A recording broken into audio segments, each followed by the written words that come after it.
Hello বন্ধুরা, half inch টাইলসের border স্কার্টিংয়ের উপরে ফিটিংস করার একটি সহজ উপায় আমি আপনাদেরকে বলছি। এটি সবাই জানে, তবুও একবার আমি আপনাদের জন্য এটা বলে দেই। খুবই সহজ পদ্ধতি। হাফ ইঞ্চি বর্ডারটাকে ফ্লেক্স কুইক আঠা দিয়ে প্রথমে একটু সাটিয়ে নিতে হবে, লেবেলিংটা সুন্দরভাবে দেখে নিতে হবে।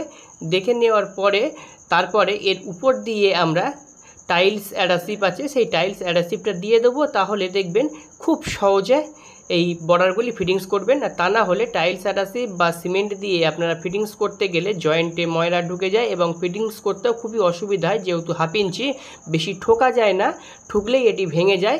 এই কারণে এটা আমরা ফ্লেক্স কুইক আঠা দিয়ে আগে এটাকে দাঁড় করিয়ে নেই, তারপরে এর উপর দিয়ে আমরা টাইলস অ্যাডাসিভ দিয়ে এটাকে সুন্দরভাবে ফিটিংস করে দেই। তো এই কাজের সিস্টেমটি আপনাদের কার কার ভালো লেগেছে অবশ্যই জানাবেন। আর আপনারা যদি এই সিস্টেমে বসান আগে থেকে তাহলে খুবই ভালো, আর যদি না বসে থাকেন তাহলে এটি একবার আপনারা ব্যবহার করে দেখতে পারেন।